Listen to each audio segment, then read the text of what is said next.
This is Bryan Burnett, and I will be introducing to you the E-TWOW. E2.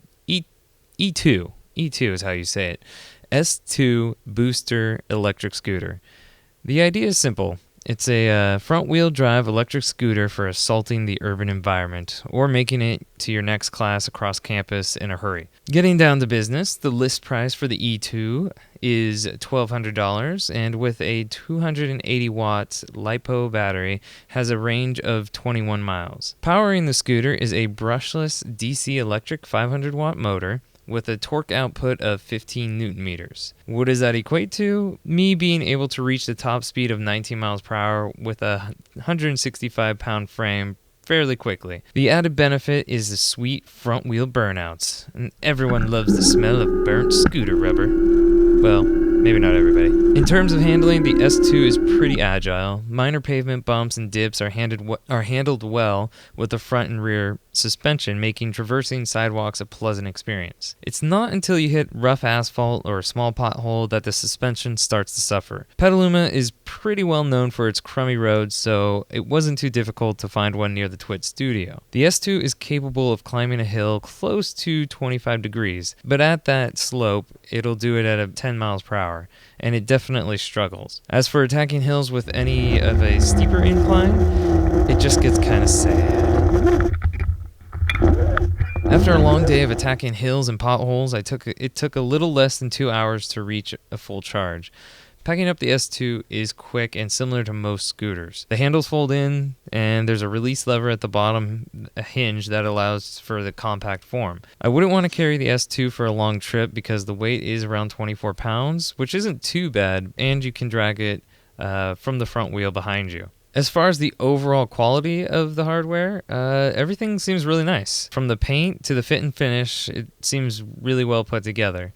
It's not until you start riding the E2 that the fear sets in, mainly due to the throttle mechanism and lack of a linear power band. You wouldn't describe it more as a throttle, but more of as a on or off switch that propels you forward when engaged. To the left is another thumb lever, which is for the braking. Why is it a thumb braking button and not a lever, you may ask? Well, there's actually some pretty cool tech called KERS, which stands for Kinetic Energy Recover System, and you F1 fans know what I'm talking about, but if you've never heard of it, it recovers the kinetic energy under braking and helps recharge the scooter's battery.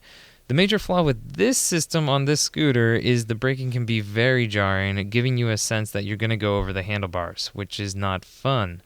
Also, when trying to come to a fast, complete stop, the stopping power is not confidence-inspiring. You can use the rear brake, which helps, but even in conjunction with the front brakes, it makes stopping quickly a bit exciting. One Amazon reviewer pointed out that the braking on moist surfaces can be a tad more exciting because the rear brake is directly applied to the rear wheel, which can be hampered when wet. As we've had no rain in California, I didn't really have a chance to test that theory out, which I'm totally okay with.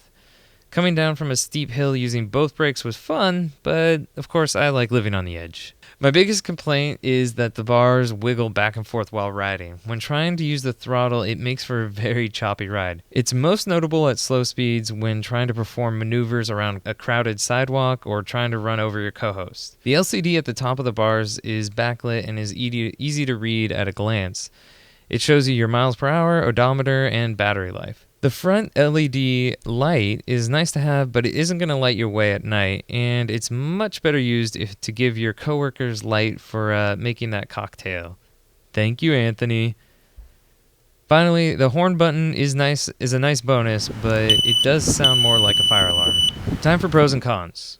Pros. The power is my number one. It definitely takes off from a stop pretty quick as long as the slope isn't too steep. The charge time is under 2 hours, and the third pro would be range. You can do 24 miles, but with the recharge system, I was averaging a little bit beyond that. Cons, the brakes. The KERS system is fancy and cool, but it does not do a good job of slowing down the scooter. The controls might not be so bad if the bars weren't so wobbly when holding them. And finally, the price. It comes in at a list price of $1,200. You can find it cheaper on Amazon, somewhere around $930. But when you compare that to other scooters on the market, it's not really that competitive. Overall, I enjoyed the time I spent with the E-TWOW S2 scooter, but when comparing the price and the controls, I'd have to give it a don't buy. If you want a scooter that isn't going to treat you like a baby and that you live for the thrill of not being able to brake, then maybe this scooter will give you the added chest hair experience.